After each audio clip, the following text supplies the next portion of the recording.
Hello, it's Wednesday and it's time for Pop and Politics. We are talking about the latest in hot topics, news, and entertainment. I'm KJ, and let me introduce you to my co-hosts. We have Shelly E. Hi, everybody. We have Yana. Hello. Colleen is back from CPAC in sunny Florida. And tonight we are also joined by Joshua Szafran. Joshua is vice chair of the Maryland Republican Jewish Council. How's everybody doing tonight? Great. Good. Great. Good. Glad to hear it. So again, as I always say at the top of every show, join the conversation by leaving a comment on Facebook, YouTube, or Twitter. We will check the comments periodically throughout the show, and also subscribe. Subscribe to our social media so you always know when we post new content. Check us out on our website at www.metroconservativemedia.com for up-to-date information. We are a necessary voice in news and entertainment. All right, everybody, let's set it off. So we are starting off tonight with, of course, what's been in all over the news, the Ukraine-Russia conflict. So we are going to provide update and analysis, and this is where Joshua is joining us for this topic tonight. So we're going to get right into it. So I want to ask you all, as we know, this has been going on for several weeks now. I want to ask you all, what is the proximate cause of the Russian invasion? And so, you know what? I'll start with you, Joshua, since you're our guest tonight. All right. Well, thank you for having me, first of all. But the proximate cause is Putin's looking to seize an opportunity here. He recognizes the West is fatigued from years of war, Afghanistan, Iraq, and the West is also distrusting of war propaganda.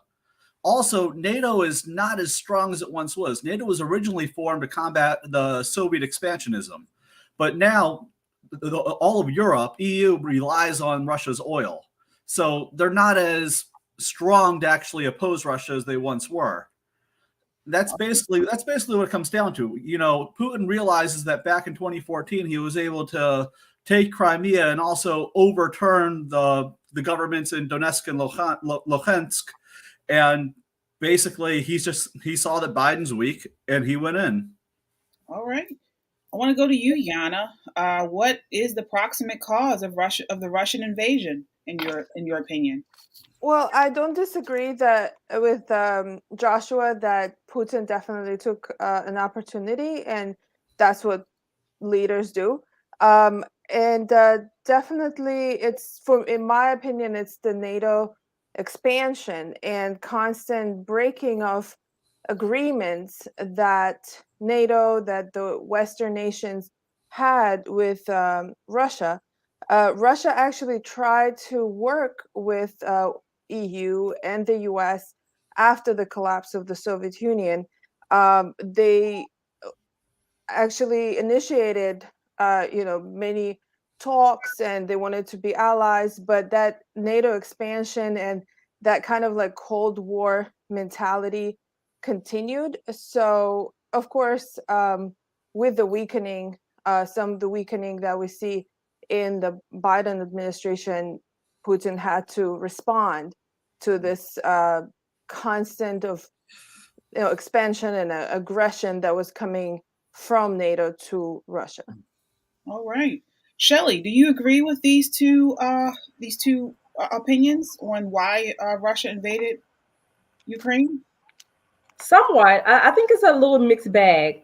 I don't think that there was aggression. I think that's how Putin perceived it, number one.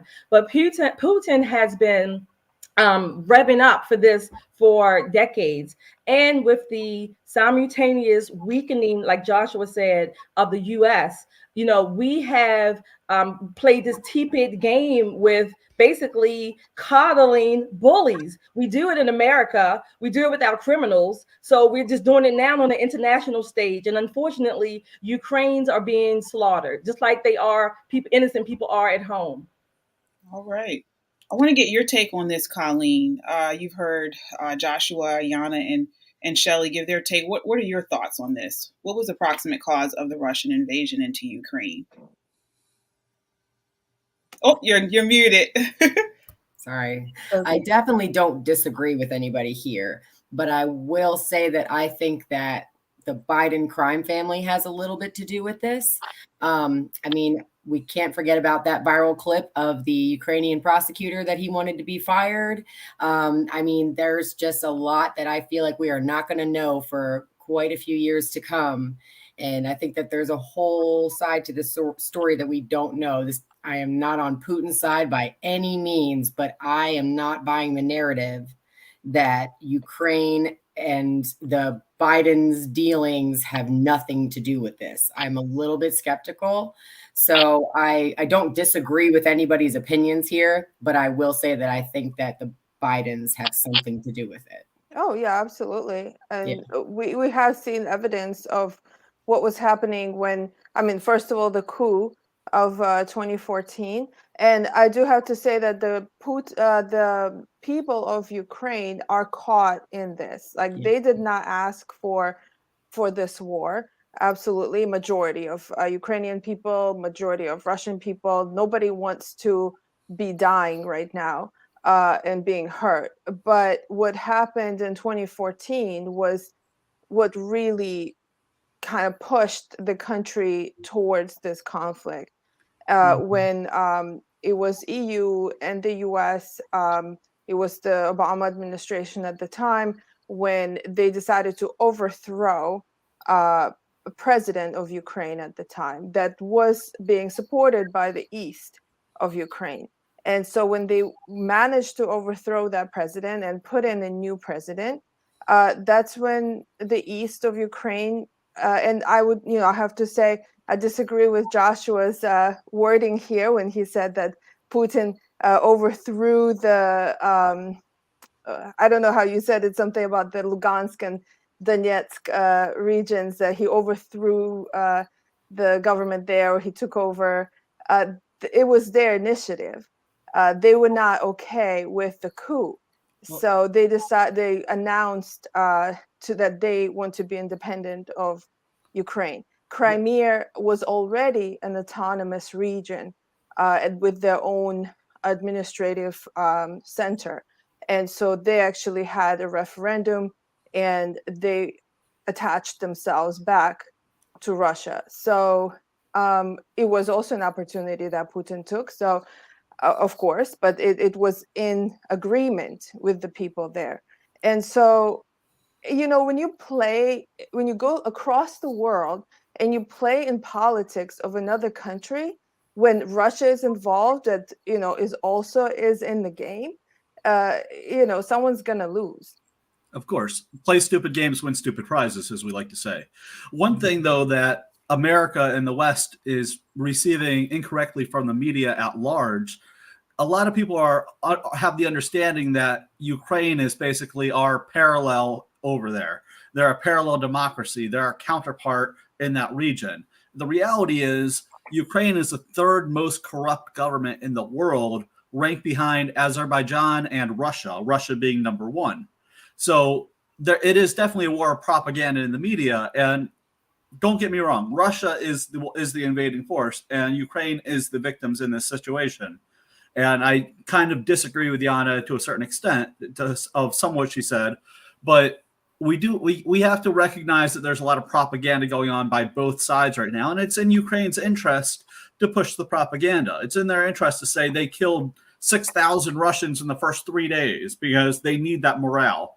Do I think that they're really doing that? No, not by a long shot.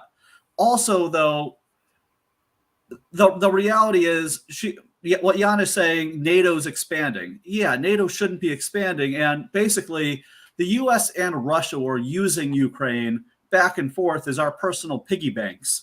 We know that the Bidens were using them. We know about the whole situation over there. We know before that, Obama had deals with Putin where we remember the conversation with Medvedev, the foreign minister who's now the president, where he said, I'll have more flexibility after the election. Mm-hmm. That hot mic situation.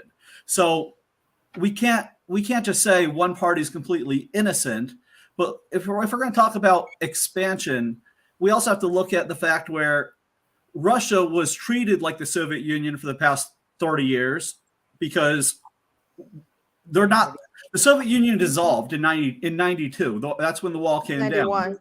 91. But we've been treating them like the enemy for so long. So, of course, they're going to act like the enemy. Yes, they did choose to invade, and that is completely wrong. What should have happened is the U.S. should have acted outside of NATO and either they should have made up its mind. Are we going to treat Ukraine like an ally and stick up for them, or are we going to say, hands off, you can have them? But we decided to say, Russia, you can't do this. They're our pals, but then sit back and let it happen. Look at the State of the Union last night where Biden said, we're not going to have any forces there, but if they cross into NATO land, then we'll do something. All right. I So, want to move just- on from there if I could, because want to get your opinions on, and I'll start with you, Shelly. Are the U.S. and other Western nations giving the proper response? I think there's a mixed, a mixed response. What I think is mixed. Number one, again, it was surprising that Germany has given weapons to Ukraine, which I think this is the first time that Germany has given anyone weapons since World War II. Number one. Number two, the last time, to Joshua's point, the last time that the U.S. and Russia, we were allies, if you will, was during World War II when Russia was getting slaughtered by Hitler. So we came to their rescue. But make no mistake, just because the Soviet Union, the wall came down in 91, does not change people's mindsets and cultural values overnight. It doesn't happen that quickly, if ever, in some cases. However, sending troops to Ukraine, I think at this point, I'm going to say at this point, and I'm going to just use that loosely, at this point would be a grave mistake. I do think there's been a quick response with the banking institutions and some of the private partnerships or private institutions around the world responding. However, I have some cause for concern about that. I won't go into that now, but those responses, I would call them tepid at best. All right. I want to get you and Yana. What are the U.S. and other Western nations giving the proper response, in your opinion? Well, I'm not surprised actually that EU or Germany is giving weapons to Ukraine. I mean, we saw Soros actually calling for US and the EU to help Ukraine.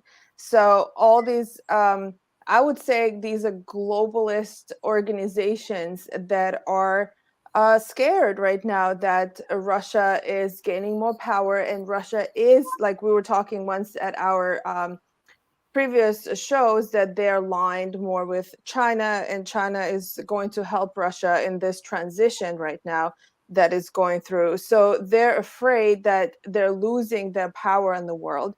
And it was a mistake not to change the politics towards Russia after Cold War, because sure, there's some policies or some, like Shelly said, some of the mentality might have not changed, but a lot has changed from the way Soviet Union was and the way Russia is. What the whole idea of Russia is really to bring back the Russian Empire and not the communist Russia. So it was more to grow Russia's economy, Russia's military, not necessarily to spread an ideology around the world. Russia does not have a politics where they want to expand some sort of ideology around the world. And with these border nations, that is a different story, because there are different reasons why these border nations have separated from from Russia. In fact, it was the communists who created those borders. Those borders were not drawn based on what types of people lived there, what kind of ethnic groups lived there. They were artificially drawn borders by communists in order to create an illusion of multiple nations coming together and living in communism. So it's kind of, I like to compare it to what happened with, colonists when they would draw borders in, parts of the world. And then later we saw a lot of conflicts along those borders. So let me ask you, Yana, are you saying then that you believe when the Soviet Union broke up and stopped being communist, you think the America should have embraced Russia. Is that what you're stating? Yeah, and originally it kind of looked that way. When Russia has threw away the communist ideas, they began to remove a lot of the statues of communist leaders. They changed the flag, they changed the coat of arms, the anthem, everything. And so there was a lot of welcoming because America actually played a big role in that change. And a lot of nations, those republics that we know of that broke up from Russia, they were embraced by the West and by the US. But for some reason, Russia was not. I want to get your opinions on that. Is that something you guys agree with, that there should have been more of an embrace of Russia when the communism fell? Yes, of course. The reality is basically when you isolated Russia by treating them like the bully, but you're growing this group, this gang of NATO, which isolates them even more. And I'm not saying a gang in terms of aggression, because what NATO apologists will say is NATO is a defensive organization, which in theory, yes. But at the same time, they have economic treaties and other types of relationships which ultimately isolate Russia away from it and outside of it.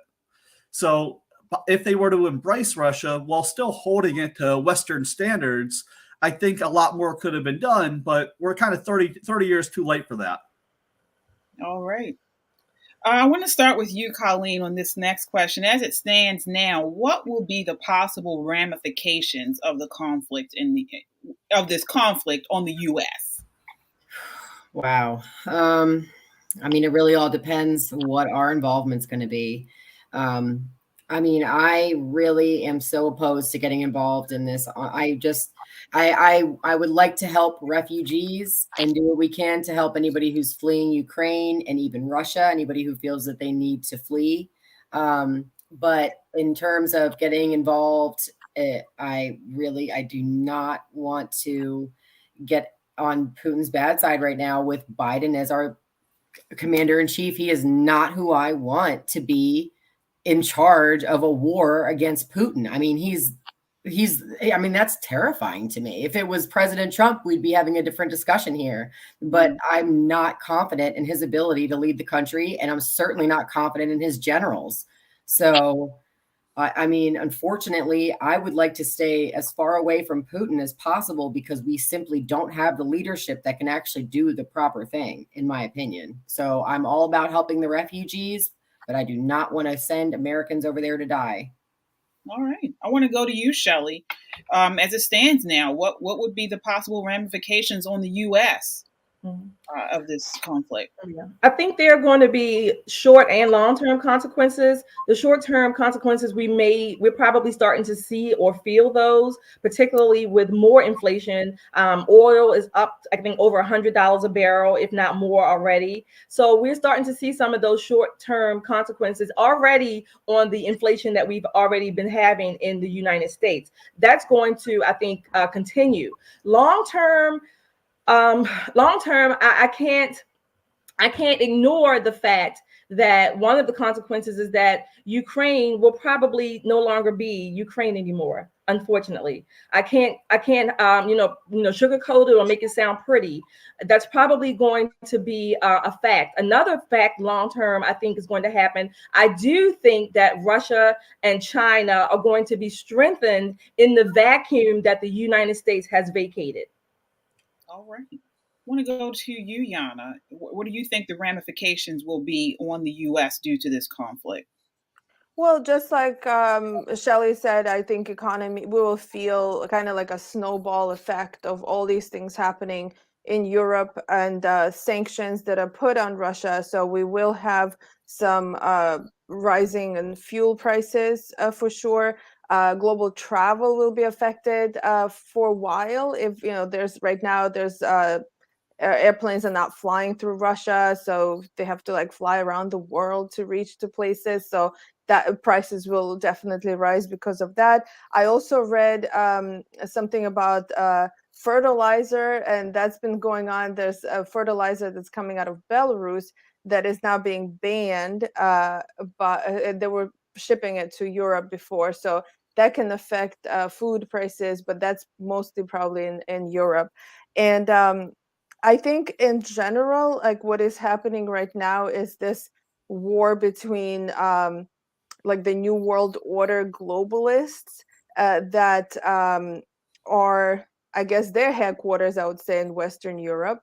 And what we're having this battle right now. And so there's China, there's Russia, and there's like the Western world. And so I think that Well, China, Russia, and Iran, really, right? well, yeah, and any other countries that are aligning with them. So it's going to, like, the world is going to kind of split more right now, and there's going to be like very distinct, I think, ideological differences, and people will continue to fight economically, and they will try to be more independent. So we'll see, for example, like Apple said that they will no longer sell in their products in Russia. So right away I saw an advertisement that Russia actually came up with their own technology for phones, and they're advertising it.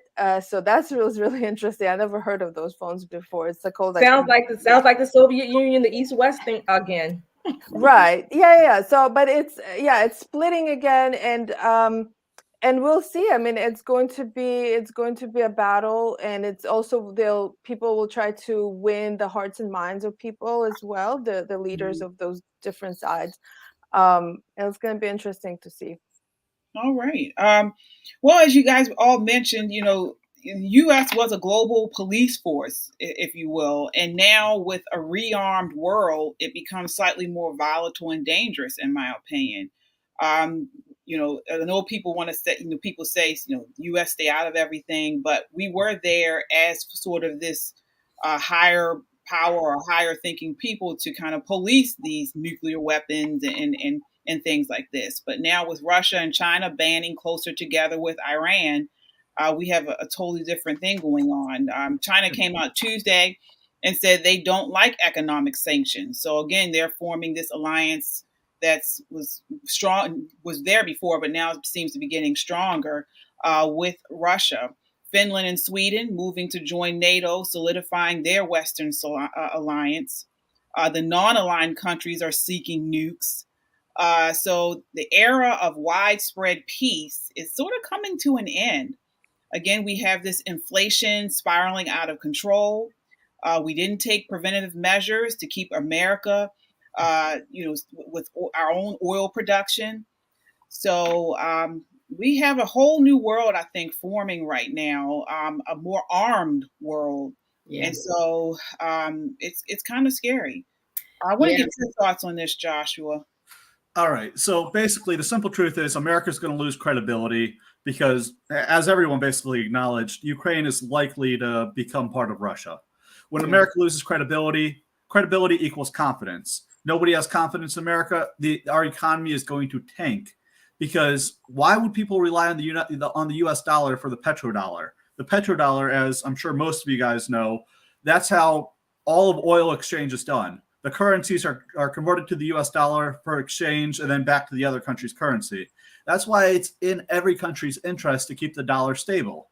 But if nobody has confidence in America, why would they care? The other thing is, why will our allies trust us anymore? Why will our smaller allies like Hong Kong, Taiwan, South Korea, Israel? I served in the Israeli military a long time ago, so I do have some interest there. Israel is kind of unique outside of that because Israel does have nuclear ambiguity, meaning everybody knows they have nukes, although they don't say they have nukes. But other countries are going to want to start arming themselves with nukes because they can't trust America, and they need that deterrence from other countries to keep them from invading them. So we are looking at a possible arms race, and we're also looking at that huge power shift going to ultimately to China. Not really Russia. Russia, they're going to gain some ground. They're going to gain some allies. But China is who's going to emerge on top of this. All right. Yeah, and it's unfortunate. It's really unfortunate. Like I was telling you guys some time ago that if at some point, if the United States and Russia would have been better allies, we together could have actually had a better grip on the world as a whole. And in terms of, let's say, terrorism, working together on economic issues. And it's unfortunate to see this, that these two major players in the world are splitting up, and it's hurting people who are caught in the middle. And so I liked when Trump was in office and he was communicating with Putin, and he said that we are not enemies, we are competitors, the way he said it. And so that is more, I think, a better approach to it. That Russia has not threatened the United States directly. That never happened. I mean, since the breakup of the Soviet Union.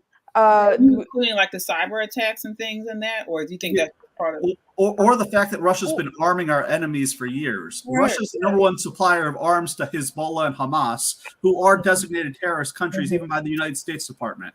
So yeah, they haven't threatened us directly, but indirectly they are supplying our enemies with arms, which are then killing our allies. Right. It goes back to, we still have two different sets of values that we're working from. So I don't think we can be allies on paper, if you will, and it looks all good. But at the end of the day, Russia is going to have its interests, and they are going to be probably starkly different from the United States or from the West. Then one other point I want to make that you all were talking about, remember, Russia was given a permanent seat on the United Nations Council. So I don't know how much more ally we could be.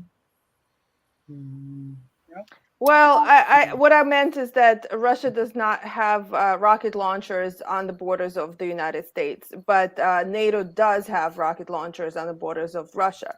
So that is, that is what Russia's politics is going to stem from, is that there's enemy literally at their border. And so, yeah, you can say that Russia was responding by allying with, and I don't agree with Russia allying with some of those organizations. Absolutely not. Here's the thing. Russia's able to justify itself to its people. And that's something that we do have to recognize. Russia's able to say NATO is expanding. Russia's able to say that there is a white supremacist neo-Nazi unit within the Donetsk region of Ukraine. No, not within the Donetsk region of Ukraine. It's within the Ukrainian army. It's the Ukrainian army. It's part of their National Guard, but that is where they're mainly fighting against the Donetsk separatists, which are loyal to Russia. I'm sorry if I didn't make that distinction clear, but I think we're on the same page. So yeah, there are things that Russia's able to say, and the fact that the U.S. media thinks that we're so stupid, they dismiss it out of hand.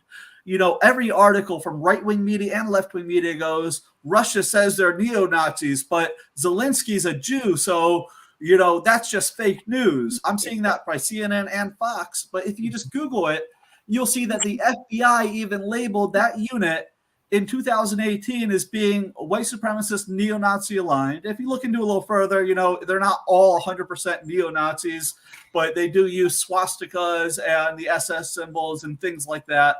And they committed some crazy war crimes in 2014, including raping and crazy stuff. So burning people alive. Yeah, exactly. What I'm saying is, Ukraine is the victim overall, but Ukraine is not innocent people. They're not our counterparts. But my thing about all of this is all of them are doing awful, god-awful things.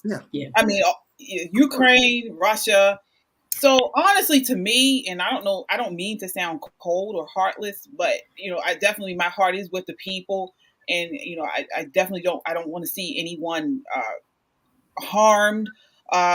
But this is the reality in that area. So, my question as an American is, what is the best move for America? What will keep us safe? Because they're going to be killing each other left and right anyway. Russia did some horrible things to Syrians for multiple years, and you're saying about the Ukrainers doing terrible things. I think they just put on the news this week that now they're talking about war crimes going on over there. So it's an awful situation all the way around. Can I also add something? I think that a lot of people are also not realizing that Ukraine is probably how many nations have armed citizens now. So how is this going to pan out when all the dust settles? Are they going to give their guns back? No, of course not. I No, mean, it's especially. chaos. It's already Mhm. chaos. It's really unfortunate what's going on to regular people, and they're fighting amongst themselves a lot Mhm. of times, and it's not being reported. Also, all the fakes that's been going on out of Ukraine, it's unbelievable. Oh yeah. And it's really to push the narrative to that, Ukraine is doing one way in this war, but it's actually isn't. And I mean, we have to stand for the truth. And of course, everyone will have their biases and people, sides that they would like to see, come, Well, on top, I guess. And, but at the same time, we have to stand for the truth. And that's the most important part. Yeah, it's Well, important on to that be bold point, and we straight. will I'm sorry. I was saying on that point we'll wrap it up because we are out of time, and I do want to go through some of the comments. So I have here. Let's see here. Tatiana. She says, to understand this conflict, you have to know history, geopolitics, culture, and mentality of Russia and Ukraine.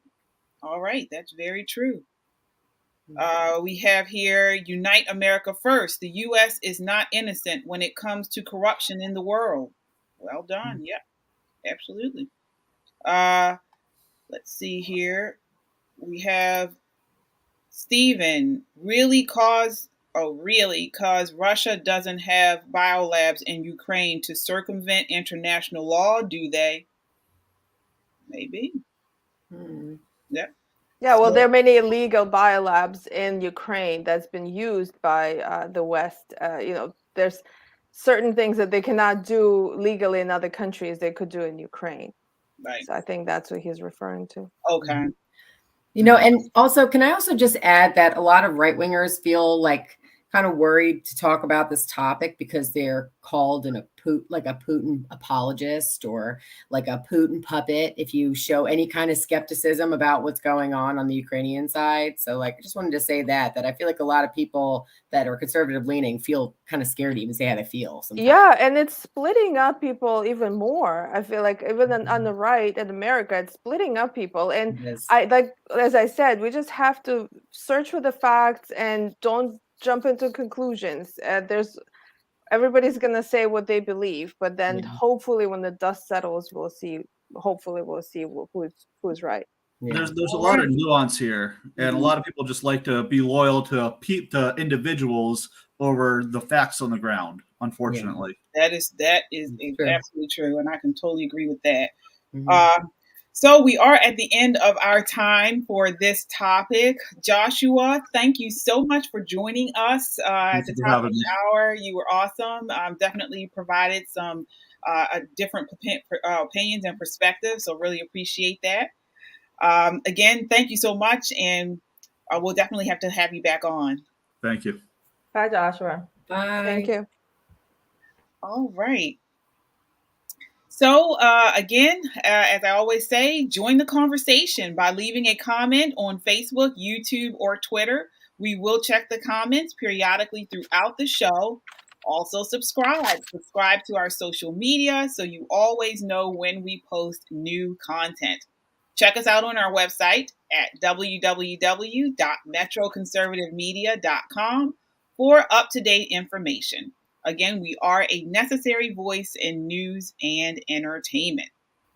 All right, ladies. Well, we are moving right along to our pop-off round. I need each of you to pop off on this trending topic and provide your reaction in 30 seconds or less. All right, let's go. So, starting here tonight with Shelly. So the beleaguered Black Lives Matter Foundation has been kicked off Amazon's charity platform for its failure to disclose where over millions of dollars in donations it received nearly 2 years ago have ended up. Amazon Smile, which gives a portion of eligible purchases online shopping site to charities said it temporarily suspended the group, Amazon spokesperson told the New York Post.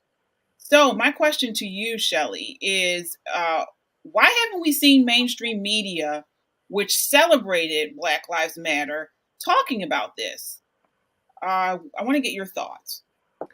We probably won't see them if we're expecting to. Number one, again, this Amazon. I love Amazon just as much as anyone else, but the ilk that runs it, the leftist ilk that runs it, they're going to protect their own. They want to do this quietly under the carpet in the background, but they don't want us to know that the same Washington Post, Jeff Bezos, all these people, they don't want to publish it on their pages to let the world know that BLM, the organization, is as corrupt as any other leftist organization has been. So they are corrupt. They haven't helped Black lives, their own Black lives. They have enriched themselves. But every Black community where they proliferated, if you take a look at those communities, they are basically almost, if you want to, virtually destroyed from within. All right. Moving right along. Colleen. So, Nick Fuentes is a news personality on the right and has a podcast, America First.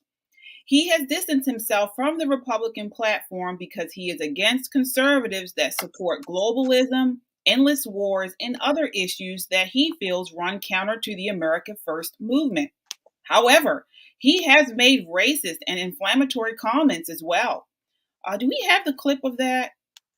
Let me see here. Typing on twitter.com, faggot pussy, race traitor. You work for Jews, you know? Okay. So that was commentary he made regarding Matt Walsh. He called him, I guess you can see, a race traitor because he works for Jews. He was referring to Ben Shapiro. He has praised segregation. In another video, he joyfully promoted grotesque claims denying that millions of Jews were murdered in the Holocaust. This past weekend, he had the America First conference, which was attended by Representative Marjorie Taylor Greene, who was a guest speaker.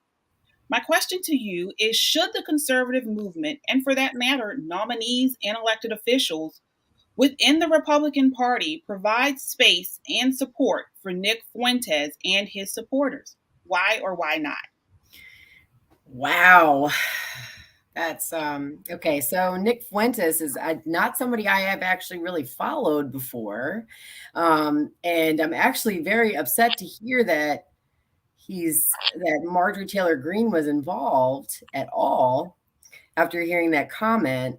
Wow.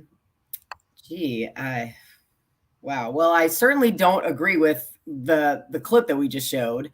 I love Matt Walsh. I love the Daily Wire, love Ben Shapiro, love them all. So, I mean, anybody who's in the conservative movement who has these kinds of like just hateful, divisive rhetoric, I can't stomach it. Like, I just want them to get the hell out. Honestly, I want them completely out of the movement. I mean, I don't mean to, I don't wish any ill on them, but just please disappear from the movement. You're not helping it. So, I mean, honestly, people like Nick Fuentes, if he's going to say things like that, I don't think it's ever going to help. Nobody's ever going to look past those types of things. Nobody ever does. So honestly, he can probably consider retiring. Okay. All right. Moving on to you, Yana. So, according to Bill Gates, one country has already laid out a blueprint for successfully mitigating a potential new pandemic. I quote him as saying, "If every country does what Australia did, then you wouldn't be calling the next outbreak a pandemic." Gates said this at the annual Munich Security Conference earlier this month. Do you agree or disagree, and why? So he wants countries to be prison countries like Australia. Well, it depends. The thing is that, of course, he's probably referring to the recent situation we had with COVID. And if it's a real pandemic, that's a totally different story. So if it's a real pandemic where, we see bodies in the street, then I agree people have to take it seriously and, maybe isolate until it's over. But they're using COVID to spew this fear around the world and control, and locking people up, like in Australia, where it's essentially an island, so they were able to really lock themselves in. So it depends on the pandemic. So I don't want to really pay too much attention to Bill Gates, because he doesn't have he is not someone who has the best interest of humanity. All right. All right. Well, join the conversation, guys, by leaving a comment on Facebook, YouTube, or Twitter. We will check the comments periodically throughout the show. And do you have a question that you'd like to hear answered by one of our co-hosts? Email me, KJ, at metroconservativemedia.com, and I will ask the co-host your question during our next pop-off. All right, so we are moving right Did along. we have Shelly for pop-up? Oh, yes, we did. Yes, we did. We were scared for a minute there. Okay. All right, so we are moving right along. Next topic is Black don't crack unless when you're a conservative. So President Biden announced his pick for the upcoming Supreme Court vacancy. The president nominated Judge Ketanji Brown Jackson to replace retiring Justice Stephen Breyer, fulfilling his campaign promise to nominate a Black woman to the highest court in the land. But what about Clarence Thomas? He's Black, but I guess he's not the right kind of Black, so it doesn't count. Does the fact that Ketanji is a Brown and a Jackson make her Black? I don't know. Let's take a look at the other Black Supreme Court Justice, Clarence Thomas. When people celebrate African American history, his name is often left out. So is Clarence Thomas noteworthy? I want to start with you, Shelly, on this. So Clarence Thomas is noteworthy in his own right. But I think that, first of all, 46 told us before the election that you ain't Black. So he already told us that if you don't think or vote on the Democrat side, then that discounts your Blackness anyway. But Clarence Thomas is noteworthy. However, I do think that conservatives, I think we look to the wrong people or the wrong representatives to give us credence. We don't need to look to the left. The left is not going to celebrate us. So I don't even know why we waste the energy looking there. We should celebrate ourselves and uphold the accomplishments from within and amongst our own ranks. All right. I want to move to you, Yana. Why isn't Clarence Thomas celebrated in school and among the mainstream? Well, Clarence Thomas, I have to say, a documentary about him was really great, because I learned a lot that he came from humble beginnings. He actually was a radical leftist at some point, and just through his own experience, he was able to leave the Marxist plantation. And he learned that he refused to have this victim mentality. And that is like, for the left, that's really like an act of treason. So they don't consider him, they're not going to elevate him, they're not going to teach children about him, because it's like he committed sin of wrongthink. All right. What about you, Colleen? What are your thoughts? Why isn't Clarence Thomas celebrated in school and among the mainstream? We just had Black History Month, and I don't think I've heard his name mentioned once. I know, it's really a shame. I mean, I saw the documentary as well, Yana, and I absolutely loved it. I mean, he's the one from the Daily Wire, I assume you're talking about, in his own words, Clarence Thomas, amazing. I mean, he really is, he's very inspiring. And also, they attacked and assassinated his character the same way they did to Kavanaugh, probably worse, honestly. But he was just so brave throughout that whole situation, throughout that whole ordeal. And I mean, he really literally said that he'd rather die than give in. So I mean, once I saw that, I was like, he's absolutely my favorite Supreme Court justice by far. And anytime he has any kind of dissent that he writes or anything, it's always so well written. I mean, Clarence Thomas is hands down my favorite, and it's really a shame that he doesn't get more recognition for Black History Month, for even being the only Black Supreme Court justice on the court right now. I mean, Biden completely doesn't even talk about that. Biden voted against him. So, I think he definitely does not get the credit that he deserves. Yeah, I wanted to give you guys in the audience a little background, because I didn't know much about Clarence Thomas. So again, he was born June 23rd, 1948 in Pinpoint near Savannah, Georgia.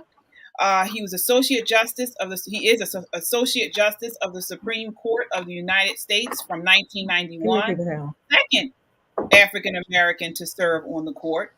Appointed to replace Thurgood Marshall, and we all know about Thurgood Marshall, the court's first African American member. Before he became a justice, Thomas had pursued other ambitions. His grandfather encouraged him to pursue a religious life.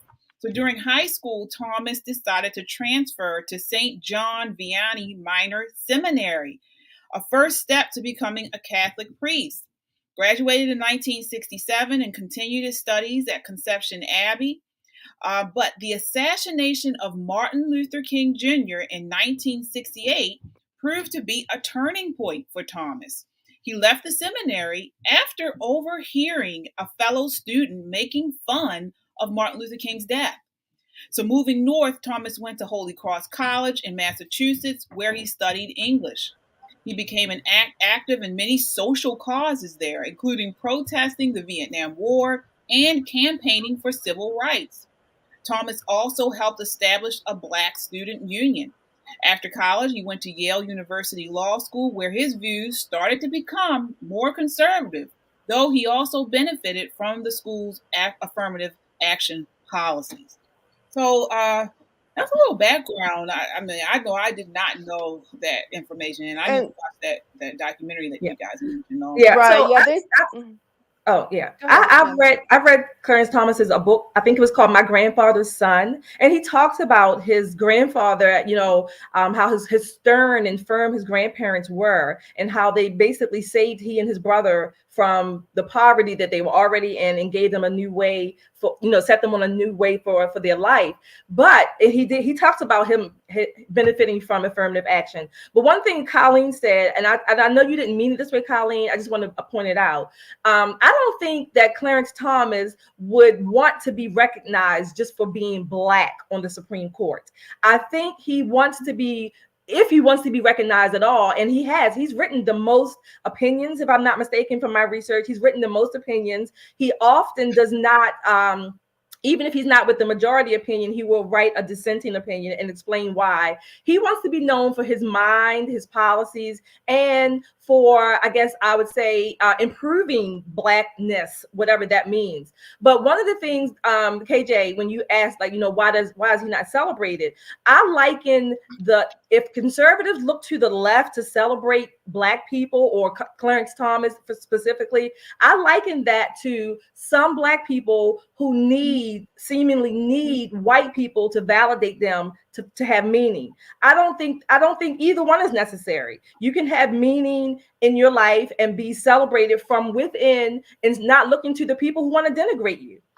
It's just unfortunate that because the left has such a grip on education and on culture in America, that young people are not learning about these leaders. And it reminded me also of Thomas Sowell, who also has gone through a transition as well. He was a Marxist himself when he was young. And then through his research, he realized that he can't support Marxism, and that free market economy is the best way to go. And so these people who have this really diverse background, they are thinkers, they are brave, and they're being not being shown to the American public as a whole. It's really unfortunate. And that's what I want to say, because I do think it's important, no matter your political leaning, to embrace all types of people. And to me, if we are celebrating, if we're celebrating African American history, and again, I don't even think African American history is taught in full capacity as it should be, or comprehensively as it should be. But he needs to be part of that. And so it's not so much of looking for some type of acknowledgement from the left. But as Yana said, the left controls a lot of this education system. And if they're not teaching the full breadth of African American history, just because someone doesn't think like they do, but has accomplished greatness, then we are at a disadvantage. And so that's what I was saying. Yeah, and they're hypocrites. They're hypocrites when they're saying they want to elevate Black voices and they want to teach, people about Black leaders, and then they're picking and choosing. They are, and we agree on that. So that's my point. I'm not saying that these people, Clarence Thomas, should not be highlighted and celebrated. I'm saying that looking to the left to do it, that's not going to happen because they are hypocrites and they are largely bigots. That's true. Well, again, join the conversation by leaving a comment on Facebook, YouTube, or Twitter. We will check the comments periodically throughout the show. Also, subscribe. If you are chatting with us every week, you're commenting, you have to subscribe. That way you get up-to-date information on when we post new content. Again, check us out on our website at www.metroconservativemedia.com for up-to-date information. All right, and hit that like button. Absolutely. Okay, so moving on to our last topic of the evening is Niecy Nash and Jessica Betts. So Niecy Nash and Jessica Betts celebrate making history as first same-sex couple to cover Essence magazine. Same-sex relationships were once considered deviation and are now becoming a social norm. So should traditional-minded people care that same-sex relationships are being normalized? Yana, I want to start with you. Well, first of all, I gotta say it must be BLM that's behind this because they always promote Marxist ideas such as this one, and they're not necessarily pro Black culture or in general conservative culture, of course. And should we care? I mean, first of all, if speaking about conservative, let's say people who are people of faith, of course they should care because they're promoting sin openly. And in general, we have generations of children that are raised in broken homes, especially in the Black community. We've talked about it a lot that we don't have fathers in the homes. And so on top of that, this magazine that is geared towards African Americans is promoting lesbian relationship that is not a full family. And so they just promoting deviance over and over, and it's getting annoying. Okay. All right. So Shelly, should traditional-minded people care that same-sex relationships are being normalized in this day and age? What are your thoughts? So I'm going to say in general, no, and I'll tell you why. Number one, I don't call these unions, I call them unions. I don't call them marriage. So number one. Number two, like I've said many times before, follow the money. Who buys Essence magazine? So I mean, and I'm not saying there's only Black people or Black non-conservative people buy it. Who buys the magazine? So they're going to sell what they sell to the people that buy and support their magazine, their billfold, whatever. But no, I don't think we should care, or I don't think we should make a matter that is normalized in a sense. I don't call it marriage. They are unions of some sort. I don't call it marriage. So I start there. What they do as consenting adults in their own home or with each other, I have no qualms about that, no business about it. It's not my business what they do in their house. I can still teach my family, my children, values that I want them to have, and still understand in the real world they're going to people who have opposite values. All right. I want to go to you, Colleen. Should traditional-minded people care that same-sex relationships are being normalized and becoming part of the culture? What are your thoughts? I don't think they should be too worried about it. just because if they're two consenting adults, I'm definitely not going to stop anybody from loving who they want to love if it's within the law. And I can't imagine loving somebody that I couldn't marry. So I understand, but I also do have a very, I also care about the importance of a nuclear family as well.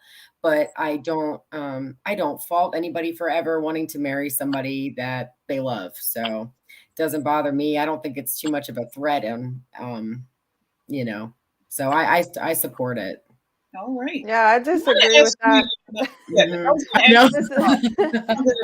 Well, go ahead. You can respond. Well, I mean, this is not about having people be with someone they want to be with. Like, I would not support any kind of policy where people are prevented from living with someone they want to live with or do whatever. But this is promotion of that type of lifestyle. And so I see it differently than just people's choice, people's private choice. And the thing is, I guess that's a question of whether we agree that whether this type of lifestyle is something that people should, I guess, emulate and, look at and copy. And so I think also in terms of Black people, a lot of times they're trendsetters of culture. So when we see in music and fashion and sometimes, but not always. I mean, there could be we can see, for example, hip hop dancing that is popular all over the world, and there's not necessarily anything wrong with it. So and in this case, you put something like that on the front cover. First of all, it's geared towards Black people, but not just to Black people. Again, it's a campaign. So there's a difference between people making personal choices and people pushing certain choices. So, but let's keep in mind, Yana, I hear what you're saying, but Essence Magazine is a private business. So they do get to, unless we want to have the government dictating to them that they can't publish whatever they want on their, look, I gave up my subscription over 30 years ago, okay? My subscription to Essence and Ebony, they have been gone, long been gone, because during that time, I started seeing that they were really largely pushing a whole lot of trash. However, I live in the real world, and I do know what am I going to do with, and this take me, what would I do with those people if I saw two lesbians, two homosexuals out in the street? Even though I support and value traditional marriage, what are we going to do with them? Are you going to round them up and throw them away? That's not even practical. I mean, the way to respond, no, of course not. Like, that is not, that is not really the proper way to deal with it. But KJ has asked, how conservative-minded people should respond to it. So I think conservative-minded people have to understand that this is a push to change culture overall. And so we have to ask ourselves, do we agree with this being widespread? So if we're okay with, having these types of families, that they're going to be more and more prevalent. If we're okay with that, that's one question. That's not really a conservative viewpoint. Then a conservative viewpoint is a mother and a father and traditional marriage. So if you don't really support that, then you're not really a conservative from a social stance. Well, that's a good point there. Yeah, I'm definitely not conservative on a lot of social issues. I mean, surprisingly, I still do lean left on a lot of issues, and this being one of them. And you'll learn in time a few others. But I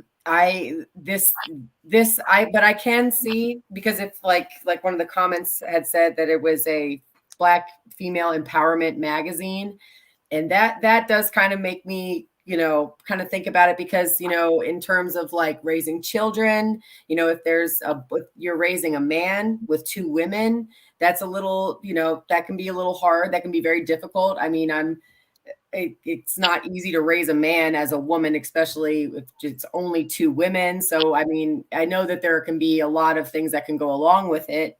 But I have to say, on this issue, I definitely am more, I don't want to say I'm left leaning on it, but I'm definitely open to gay marriage. I've just always been kind of open to it. The way I see it, it's sending a message to that men are not necessary. Of course it is. But again, who buys Essence and Ebony? Essence and Ebony wouldn't put these things out if people did not buy them. Whoever their audience is, those are the people who finance Essence and Ebony to put such things on their cover. Yeah. So let me ask you this. I mean, haven't people who feel like Yana haven't they been silenced? And is that right? So are we, well, generally in social environments, you can't even say something like that. You're deemed as a bigot or as discriminatory because you feel that this is not a lifestyle that is traditional or correct based off of your religion or just based off of anything. You can't even say that now. So that's again becoming it's the idea of it being normalized and being right. And and actually discussions on this matter have been suppressed. So and there's been a push to say that people who choose to live this way were born this way, and there's absolutely no proof of that. So to really have a discussion or to have even a study to evaluate why these kind of behaviors occur and whether they're positive, because we can, without being religious, we can in fact, I'm not a religious person, but I can see values in certain traditional lifestyle because they've been tried over centuries, and we see what works better in the long term as a society. So we're here to nation build. We want to have a strong nation, and we have to understand what is better for humanity psychologically, nationally, and certain lifestyles are just not beneficial overall. And it doesn't mean that we need to suppress their right to choose who to be with, but promotion, that's a different story. So KJ, to your point about being called names and bigots if we stand up for traditional values, guess what? We have been called those names. We certainly know, I know as a Black conservative, we have been called those names. So at some point we have to, I guess, endure, and we still have to push back and still acknowledge. Wait a minute. So push back because push back with the truth. You answered yes. You answered no, that this doesn't matter. So I don't think it matters, but that doesn't. No, I don't think it matters. Pushing back. I don't think it matters. I don't think it matters, but I'm still not going to be silent to say that I still support. Silence, you don't care. What is your way of pushing back against making this normal? You said that we would be called bigots. I still support traditional marriage, but I said that a marriage is between a man and a woman. So your support is silence? No. I just said I support traditional marriage. Right. I live in the real world. I know. I understand that two opposing things can happen at the same time. It doesn't mean I have to agree with that. Silence means agreement.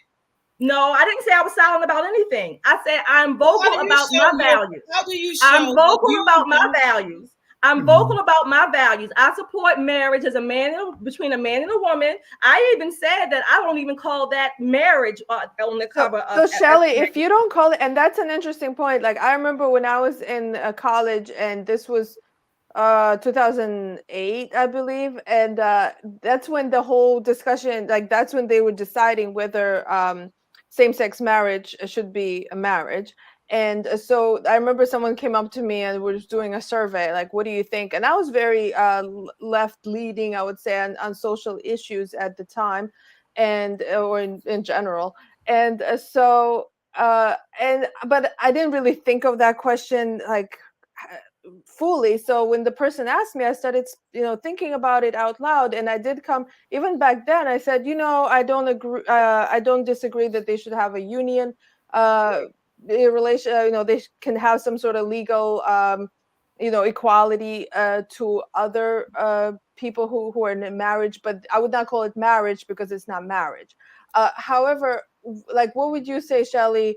Would you want to change that? Would you want the Supreme Court to reevaluate that decision and not to have it as called marriage in America? Yeah, I would support if the Supreme Court reevaluated it. However, again, I don't live in La La Land. I know, or I really believe that's not going to happen. So my values are traditional marriage. Marriage is between a man and a woman. Anybody else, consenting adults, again, I always say that, consenting adults, they can do whatever they want to do in the privacy of their own home. And as a private company, as a private company, Essence can put whatever it wants on its magazine. I don't support that. My money does not support It's Essence not or the Ebony. privacy of their own home, though.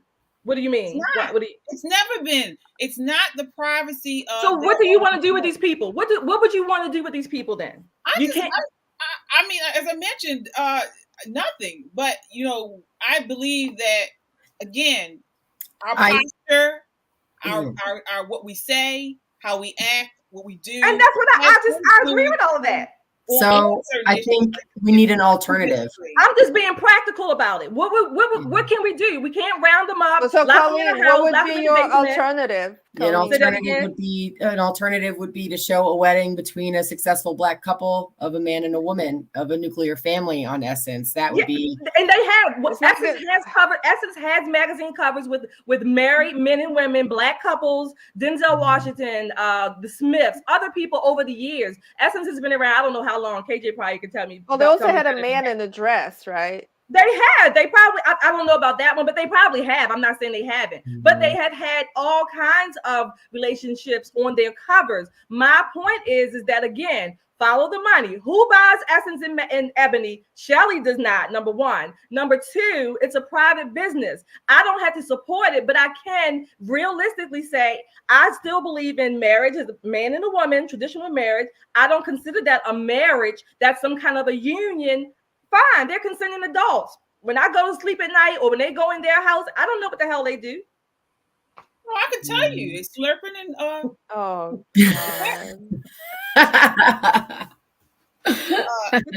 So yeah, I mean, I think that there should be a response from the conservative movement. I mean, that's just my opinion. However, in the conservative movement, we're not necessarily aligned on these questions. So it is difficult, but I think overall, this promotion of this type of lifestyle is not beneficial to a country as a whole. We'll see the consequences of it in years to come. I mean, when you talk about the conservative movement, I mean, and people want to grow the conservative movement, of course. You have everybody questioning you. You got Rhino. Oh, you're a Rhino. Calling people Rhino if they do something different as far as fiscal policy but nobody said anything about the homosexuality, and that they do push back on transgender, but as far as homosexuality, same-sex marriage is concerned, it's pretty much. Isn't there a group of Republicans called the Log Cabin Republicans? Yes. One of them came to CPAC. We had, I'm glad you actually brought this up, because we had somebody at CPAC, and his name is Ryan, and he dresses in drag, and that's the MAGA, Lady MAGA. Lady MAGA. Yes. And it's so funny because my mom and I went together, and she went. No, I mean, does he dresses in drag for like entertainment, or that's what he does? It's like entertainment. So, and he had little letters that he was giving out to everybody, because I mean, obviously a lot of people at CPAC weren't really talking to him. I mean, it's not that they were like mean to him. Yeah. I mean, it wasn't. I only saw him like at the bar, and I'm saying him because even in his letter, these were his pronouns. He's a he. Yeah. He's not always. He's not a transgender. He just dresses. Yeah, he does drag. Dresses and occasionally. He was a former Mormon and all this stuff. I mean, honestly, we should get him on the show. He seems really nice. And, but it's really interesting. He passed out this letter. I'll find it and I'll send it to y'all. But, he basically like has very conservative values. And I mean, it's very interesting, honestly. He has America first, I think, values. Like he's definitely a patriot. Yes. And I mean, and also he's very interested in like kind of the LGBT movement. I mean, making sure that it's not radical like that it's like as it's become. I mean, because I mean he's very, very interesting person. So And that's my question. he's in the log cabin Republicans. What does it look like to a conservative gay person as far as radical and not radical? I don't. Right. That's what my question would be. And we need to have him on the show. Like, I would love to hear. No, so then wouldn't the question also be, or at least the thinking would be, what does it mean to be a Republican and or a conservative? Because you can have, are we going to have a Republican, what I call a Republican poll tax? Well, you're only a Republican if you believe this, and this, and you got to believe 5 out of 10 to be a Republican and 7 out of 10 to be a conservative, whatever those 10 things are. I mean, I don't know. I mean, again, I thought the Republicans had certain principles that made Republicanism or the platform. When it starts getting down to anybody, mingling or micromanaging anyone's individual thoughts or beliefs, I don't know. It gets kind of murky there. Right. Yeah. Well, so for instance, like Ryan doesn't believe in sex change procedures for children and stuff like that. So like that would be kind of like the radical part of the LGBT movement. But I mean, we should definitely have him to discuss more, because I would love to hear more about it, because I mean, because the log cabin Republicans really is growing, and it is growing. Yeah, and the Republican Party is really, I mean, they were saying this at CPAC. I mean, it's a huge tent now. I mean, it really is kind of a home for a lot more people than before, and I love it, honestly. I mean, I like that we're kind of changing, and I think that we can have a lot of middle ground in a lot of places and still have a productive and great country, So yeah, I think so. And I think one thing about conservative same-sex couples or same-sex homosexuals is and I'm thinking this because I talked to no, I haven't. Well, I've talked to one, but they allow you to feel this way. So, and when I say allow, I mean they feel like you should have a voice. So if there's someone who feels who based on religious reasons or any other reason that they feel like they disagree with homosexuality, I kind of feel like conservative homosexuals they don't care. It's just like, okay, you do you, I'm gonna do me, and everything's cool. It is very, very, it seems very much like that. I mean, there is definitely a huge space for the LGBT community in the Republican Party now. I mean, they're hanging, they're here to stay, and I'm about it. I mean, I'm totally. I hope they're not hanging too much, but okay. Yeah, I'm all about it. Well, I think that people in general have to understand that they should put the country first before their genitals or whatever their other desires are. So, and if they're putting their country first, then that's fine. But it seems like the other side, they're not putting the country first. They want to, in fact, change, this country fundamentally, and so that is the problem. So, and then when you do put your country first or any kind of idea first, you might have to make sacrifices, even when it comes to your personal choices. So it's up to them to decide.